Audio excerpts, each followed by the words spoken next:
Good morning, কেমন আছো সবাই? চলে এলাম আবার একটি নতুন ভিডিও নিয়ে। আমার চ্যানেল মেলবং বেঙ্গলি ইন মেলবার্নে তোমাদের সবাইকে স্বাগত জানাই। আগের দিনের ভিডিওতে তো দেখলেই বললাম শনিবার দিন বাড়িতে কয়েকজন আসবেন, সেই জন্য রান্নাবান্না করছি। তো আজকে সেই দিন। আজকে সকালবেলা একটু বেরিয়েছিলাম, ফিরে এসে খাবার দাবারগুলো রেডি করলাম, তারপর সবাই এলো। আজকে দারুণ মজা হলো, অনেক গল্প টল্প করলাম, সবাই মিলে খাওয়া দাওয়া করলাম, একটা আনন্দে ভরা দিন কাটলো। সাথে আবার কিছু উপহারও পেলাম। এই সব গল্প নিয়েই আজকের ভিডিও। চলো তাহলে শুরু করা যাক। সকাল এখন 9টা বাজে। আমি আর সৈকত বেরিয়েছি একটু কফি খেতে। এই ছুটির দিনগুলোতে সকালবেলা একটু না বেরোলে কিরম যেন মনে হয় দিনটা সম্পূর্ণ হয় না। সেই জন্য সকালে উঠেই প্রথমে আমরা একটু ঘুরে বেরিয়ে তারপর দিনটা শুরু করি। সৈকত কফি নেওয়ার জন্য দাঁড়িয়ে আছে আর আমি এদিক ওদিক ঘুরছি। এটা হলো ডি গ্রেভ স্ট্রিট। এই স্ট্রিটে অনেকগুলো পাশাপাশি খাবার দোকান, আর সকালবেলা থেকেই এই সবগুলো দোকানে দেখো কীরকম ভিড়। আজকে বেশ ঠান্ডা রয়েছে, তাই মাঝখানে হিটারগুলো জ্বলছে আর সবাই মিলে জমিয়ে সকালের ব্রেকফাস্টটা করছে। এখন কিন্তু সকাল 9টা বাজে, তার মধ্যেই দেখো কত লোকজন এখন বাইরে বসে খাচ্ছে। আর এই দোকানগুলোর খাবারও কিন্তু বেশ ভালো, সেই জন্য এখানে সবসময় ভিড় হয়। শনিবার রবিবার একদম ব্রেকফাস্ট থেকে শুরু করে ডিনার অবধি এই রকমই ভিড় থাকে।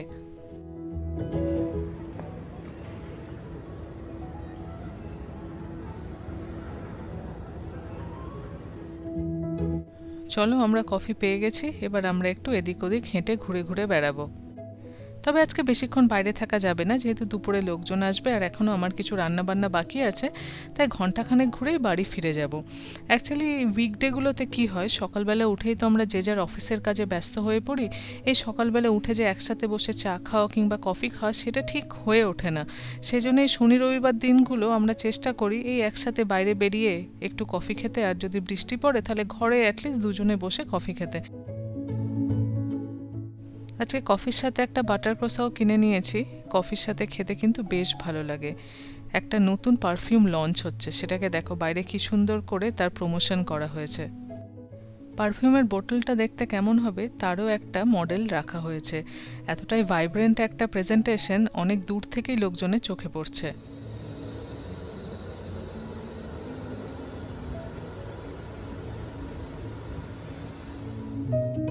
ট্রাম ধরবো বলে কলিন স্ট্রিটে দাঁড়িয়ে আছি, হঠাৎ করেই বিল্ডিং দুটোর উপর নজর পড়লো। দেখো গায়ে কীরকম সুন্দর ছবি আঁকা আছে।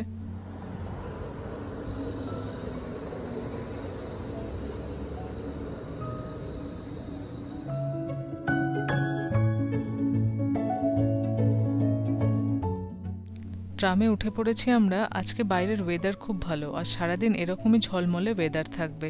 খুব একটা বেশি ঠান্ডা নেই, বিকেলের দিকে টেম্পারেচার প্রায় 20 অবধি পৌঁছে যাবে। এই সকালবেলা যখন ঘুম থেকে উঠলাম তখন টেম্পারেচার 3 ছিল। ভাবো ডিফারেন্সটা কত, মিনিমাম 3 আর ম্যাক্সিমাম 20। চলো, ডকল্যান্ডসে ঢুকে গেছি, বাড়ি পৌঁছেই গেলাম। গিয়েই একেবারে কয়েকটা দ্রুত রান্না আছে, সেগুলো সেরে ফেলতে হবে। সবাইকে বলেছি আজকে তাড়াতাড়ি আসতে, যাতে একটু বেশিক্ষণ গল্প করা যায়। এদিকে আমি যদি লেট করে ফেলি তাহলে ব্যাপারটা একটা কেমন হবে না?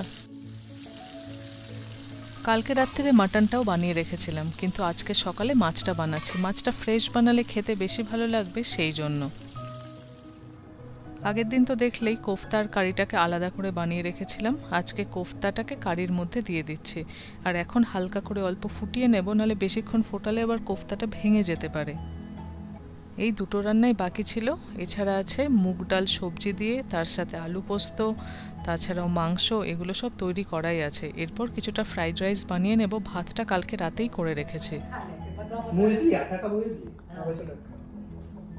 वो खा रहा था कभी कभी, नहीं तो फिर मम्मी लोग रोटी वोटी बना के रखते तो वो सब चीज़ खा लेता। সবাই এসে গেছে, একসাথে বসে এখন গল্প হচ্ছে। এরপরে খাওয়া দাওয়া শুরু হবে। আমাদের ব্যালকানিটা তো সুন্দর, সেখানে কাকু কাকিমা বসে এরকমভাবে ছবি তুলেছেন। কাকিমাও ওই কর্নারটাই বসে ছবি তুলছিলেন, বেশ ভালোই লাগছিল। সবাই বললেন বেশ সুন্দর লাগছে।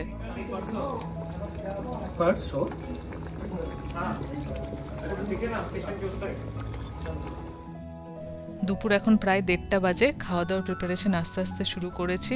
খাবার দাবারগুলো গরম করে এখন পরিবেশন করা হচ্ছে।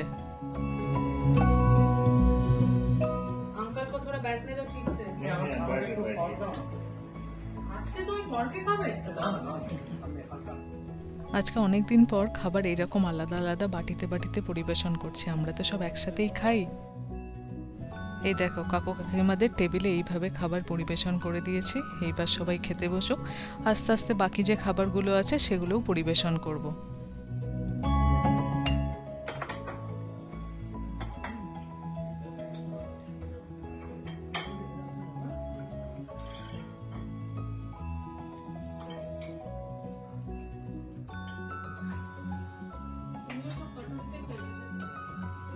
ফ্রাইড রাইস দিয়ে খাওয়ার জন্য বানিয়েছিলাম মাটন কষা। মাটন কষাটা দেখতে তো দারুণ হয়েছিল, আমি যখন রান্না করার পর টেস্ট করেছিলাম খেতেও বেশ ভালো লাগছিল।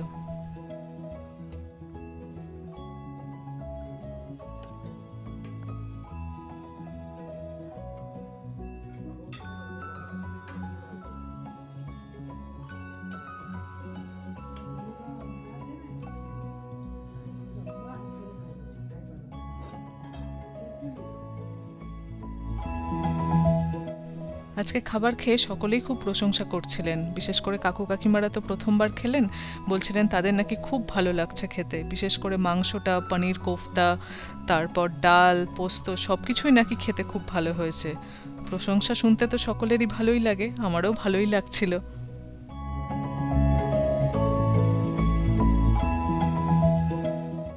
তারপর আমরা 5 জন বসে পড়েছিলাম, আমরা আরাম করে অনেকক্ষণ ধরে সময় নিয়ে খেলাম।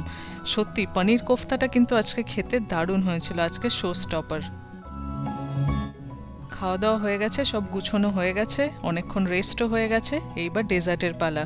আজকে ডেজার্টে বানানো হয়েছে বেকড রসগোল্লা। এটা সৈকত বানিয়েছে, গতকালকেই বানানো হয়েছে, তারপর ফ্রিজে রাখা ছিল, এখন হালকা একটু গরম করে নেওয়া হলো।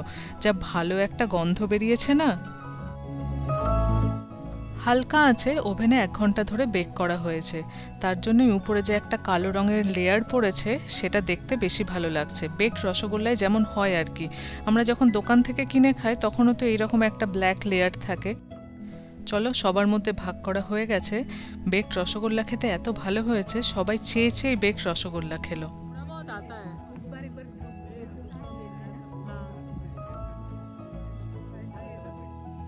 বিকেল এখন 4টে বাজে, সবাই মিলে একটু নিচে নামলাম। আমাদের নিচের এই দিকটা তো ভীষণ সুন্দর, এই জায়গাটায় হাঁটতে দারুণ লাগে। বাবা মাও বলতো এখানে হাঁটতে দারুণ লাগে, তাই কাকু কাকিমাদেরও এই দিকটা একটু ঘোরাতে নিয়ে এলাম। সকলেই দেখে খুব খুশি হলেন, বাড়ির কাছে এরকম একটা হাঁটার জায়গা থাকলে তো দারুণ লাগে।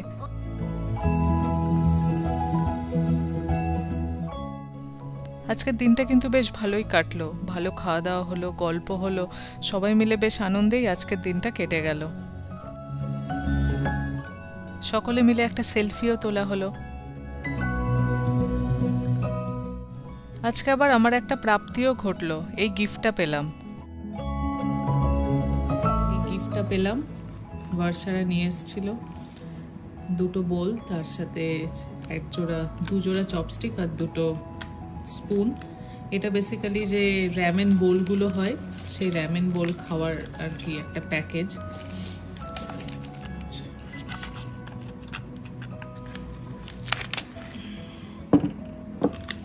ভীষণ সুন্দর প্যাকেজিং। এই হচ্ছে 2টো বাটি, বাটিগুলো দেখতে খুব সুন্দর।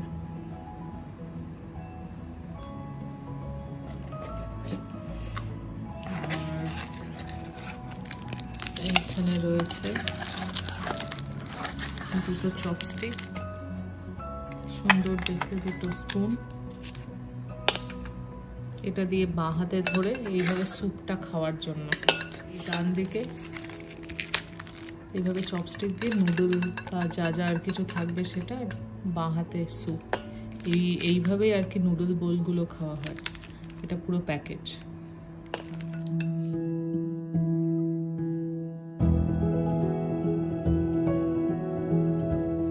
আজকে দুপুরে আমরা খাবো, তো গতকালকে যে খাবারগুলো রয়ে গেছে সেগুলোই বের করেছি।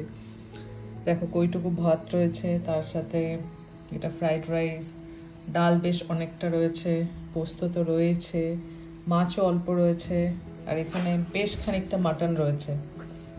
আর এই কোফতাটা এতই ভালো হয়েছিল, সব শেষ, শুধুমাত্র একটিই রয়েছে। তো এইটা দিয়ে আজকে দুপুরে বেশ একটা জম্পেশ লাঞ্চ হবে। এইটাই ভালো, বাড়িতে কোনো প্রোগ্রাম হলে একদিন তো ভালো খাওয়া হয়ই, তার রেস্ট ধরে পরের দিনটাও বেশ ভালোভাবেই হয়ে যায়।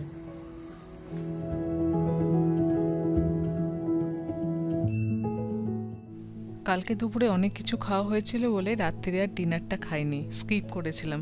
সেজন্য আজকে ভীষণ খিদে পেয়ে গেছে। চলো তাহলে আমরা ভালো করে খাই, আর আজকের ভিডিওটা এখানেই শেষ করছি। আজকের এই ভিডিও তোমাদের কেমন লাগলো আমাকে কিন্তু অবশ্যই জানিও। আজকেও কিন্তু খেতে খুবই ভালো লাগছে। খারাপ লাগবে, একদিন তো বাধ্য করবো। ভিডিওটি ভালো লাগলে একটা লাইক করে দিও, আর আমার চ্যানেল যদি তোমাদের ভালো লাগছে তাহলে প্লিজ সাবস্ক্রাইব করে পাশে থেকো। আজ তাহলে আসি, খুব শিগগিরই দেখা হবে পরের ভিডিওতে। সবাই খুব ভালো থেকো, টাটা।